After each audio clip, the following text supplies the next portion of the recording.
So in the previous video I just recorded, I walked around downtown Woodruff, right? You know, nothing super crazy, but just a nice, classic South Carolina downtown, and walkable, had a variety of businesses and uses. Just a nice, truly traditional downtown, right?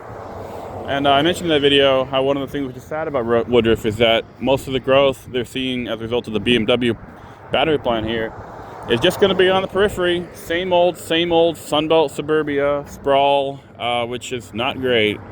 And I feel like this Starbucks right here where I'm eating a Danish today is just a great example of that. Okay, I am less than a mile from downtown Woodruff. I checked. It's an 18-minute walk. It's 0.8 miles from here, right down that road back to Woodruff. And it's just like, this is the kind of growth which they're experiencing now. Hooray! A new peripheral Bojangles and peripheral Starbucks, and on the Stroad with the 4 lanes. So even if you live in that neighborhood over there, most people are not going to be willing to walk over, right?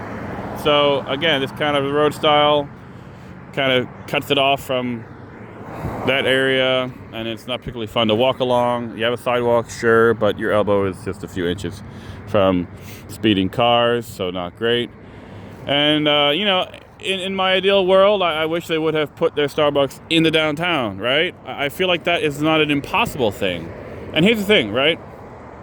Zoning has existed in America for 100 years, and most of what it has been used to do has been dumb and harmful and racist and classist, okay? But there could have been a couple places where it could have been used in at least a fun way, right?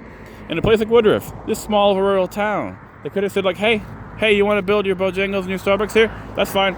Just build it consistent with the character of the town. People, NIMBYs, love using the word character, right? It doesn't fit the character. It doesn't match the character, right? Well, if you wanted these to match the character of downtown Woodruff, they'd be closer to the road. The road would be smaller, and it'd be like a storefront, like a commercial row building, and touching its neighbor, and it could have been great. Could have been great.